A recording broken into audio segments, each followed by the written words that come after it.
ദൈവത്തിൻ്റെ തിരുനാമത്തിന് മാത്രം ഉണ്ടാകട്ടെ. കർത്താൽ പ്രിയ സഹോദരങ്ങളെ, നിങ്ങളെല്ലാവരെയും ബൈബിൾ ക്രൗൺ പ്രതിദിന പ്രശ്നോത്തരിയിലേക്ക് കർത്തൃനാമത്തിൽ സ്വാഗതം ചെയ്യുന്നു. നമ്മുടെ ഇന്നലത്തെ ചോദ്യം, കൽദയ രാജാവായ ബേൽഷസ്സർ കൊല്ലപ്പെട്ടതിന് ശേഷം ബാബിലോൺ രാജാവായി തീർന്ന വ്യക്തിയുടെ പ്രായമെന്ത്, പേരെന്ത്? വ്യക്തിയുടെ പ്രായം 62 വയസ്സ്. പേര് ദാര്യാവീസ്. ദാനിയേൽ പ്രവചനം 5-ാം അധ്യായം 31-ാം വാക്യത്തിൽ നമുക്കിത് കാണുവാൻ കഴിയും. ഇന്നലത്തെ വിജയി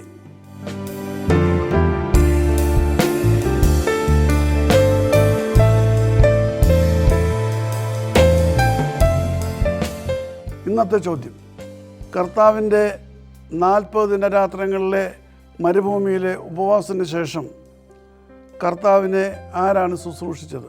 ഞാൻ വീണ്ടും ആവർത്തിക്കുന്നു, കർത്താവിൻ്റെ 40 ദിനരാത്രങ്ങളിലെ മരുഭൂമിയിലെ ഉപവാസത്തിന് ശേഷം കർത്താവിനെ ആരാണ് ശുശ്രൂഷിച്ചത്?